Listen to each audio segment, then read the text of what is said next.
کہتے ہیں کسی ملک کا بادشاہ اپنے ایک ملازم سے ناراض ہو گیا۔ بادشاہ نے ملازم کو دربار سے نکال دیا اور حکم دیا کہ تم دن رات اپنے گھر میں رہو، کہیں باہر نہ نکلنا اور کوئی کام بھی مت کرنا۔ یہ بظاہر کوئی کڑی سزا تھی اور نہ ہی ایسی قید جس میں اس ملازم کو تکلیف ہوتی، اسے تو اپنے ہی گھر میں رہنا تھا۔ لیکن اس حالت میں چند ماہ گزارنے کے بعد وہ گھبرا گیا۔ ایک آدمی ایک ہی جگہ اور مخصوص لوگوں کے درمیان کب تک رہے؟ اسے وحشت ہونے لگی۔ وقت کاٹنا دوبر ہو گیا۔ وہ سارا دن پڑا رہتا اور کوئی کام بھی نہیں کر سکتا تھا۔ بادشاہ کا وہ ملازم بہت پریشان تھا کیونکہ اس کے بچوں کے پیٹ بھرنے کا سوال تھا۔ جب وہ گھر سے باہر قدم نہیں نکالے گا تو بیوی اور بچوں کو کھلائے گا کہاں سے؟ اتفاق سے کچھ دنوں کے بعد اسے معلوم ہوا کہ بادشاہ کا دربار میں کوئی بڑا اہتمام کیا گیا ہے۔ وزیر، امراء اور نوابوں کو دربار میں دعوت دی گئی ہے۔ ملازم جس کا نام سردار تھا، اس کو ایک ترکیب سوجی تو اس کی آنکھیں چمک اٹھیں۔ اس نے اپنی بیوی کو پڑوس میں ایک قیمتی جوڑا لانے کے لیے بھیجا۔ وہ پڑوس سے قیمتی جوڑا لے آئی۔ سردار نے مانگے کا قیمتی جوڑا سے زیب تن کیا اور گھر سے نکل پڑا اور شان سے چلتا ہوا شاہی دربار میں جا پہنچا۔ درباری سمجھے کہ کوئی معزز مہمان ہے، وہ پہچان نہ پائے اور سردار بڑے ادب سے دربار میں دوسرے بڑے لوگوں کے ساتھ کرسی پہ بیٹھ گیا۔ دربار شروع ہوا، تمام رسمیں ادا کی گئیں اور اس کے بعد دسترخواں پر اعلیٰ قسم کے کھانے چنے گئے۔ سردار نے بھی ہاتھ بڑھا کر خوب ڈٹ کر کھانا کھایا اور پھر نظر بچا کر بڑی چالاکی سے سونے کی ایک رکابی اپنے لباس میں چھپا لی اور دربار ختم ہوتے ہی وہاں سے سب سے نظر بچا کر گھر پہنچ گیا۔ گھر آ کر بڑے مزے سے سارا واقعہ اپنی بیوی کو سنایا۔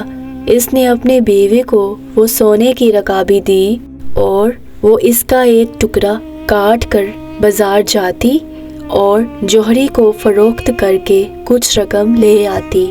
یوں سردار کی زندگی آرام سے گزرنے لگی اور پریشانی دور ہو گئی۔ ادھر دربار کے ملازموں نے دیکھا کہ سونے کی ایک رکابی کم نکلی ہے تو بیچارے بہت گھبرائے اور رکابی ڈھونڈنے لگے۔ بادشاہ کے کان میں یہ بات پہنچی۔ اس نے ان کی حالت دیکھ کر کہا کہ تم سب کیوں پریشان ہو؟ مجھے معلوم ہے کہ سونے کی رکابی غائب ہو گئی ہے اور اب وہ تمہیں نہیں ملے گی۔ مجھے یہ بھی معلوم ہے کہ وہ رکابی کس نے چرائی ہے۔ خیر، 1 سال بیت گیا۔ اگلے سال پھر جشن ہوا اور دربار مہمانوں سے بھر گیا۔ جشن کے اختتام پر مہمانوں کو کھانا دیا گیا۔ سردار اس موقع پر بھی موجود تھا۔ کھانا کھانے کے بعد پھر اس نے نظر بچا کر بڑے اطمینان سے ایک سونے کی رکابی اپنے لباس میں چھپا لی۔ دربار ختم ہوا تو مہمان جانے لگے تو سردار بھی محل کے دروازے سے باہر نکلنے لگا کہ اچانک بادشاہ سامنے آ گیا۔ بادشاہ کو دیکھ کر وہ بہت سٹپٹایا اور گھبرا کر ادھر ادھر دیکھنے لگا۔ بادشاہ نے اس کا ہاتھ پکڑ لیا اور کہا کہ پچھلے سال کی رکابی ختم ہو گئی ہے کیا، جو پھر ایک اور رکابی لینا چاہتے ہو؟ یہ سنتے ہی سزا یافتہ ملازم کے ہوش اڑ گئے، خوف کے مارے کانپنے لگا۔ آخر کار بادشاہ کے قدموں پر گر پڑا اور کہنے لگا، حضور کے حکم کی تعمیل میں مجھے میرے گھر میں بند کر دیا گیا تھا۔ کئی مہینوں تک پریشان اور تنگ دست رہا، آخر مجبور ہو کر یہ حرکت کی۔ حضور مجھے معاف کر دیں۔ بادشاہ کچھ دیر سوچتا رہا، پھر کہنے لگا، کہ اچھا ہم نے تمہیں معاف کیا اور تمہاری ملازمت بھی بحال کر دی، غلطی ہماری ہی تھی، ہم نے حکم ہی ایسا دیا تھا کہ آدمی بھوک اور تنگ دستی سے مجبور ہو کر چوری کرنے پر آمادہ ہو جاتا ہے۔ اگر ہم تمہیں گھر میں قید نہ کرواتے تو شاید تم ایسی حرکت کبھی نہ کرتے۔ غلطی تو بادشاہ اور اس ملازم دونوں کی تھی۔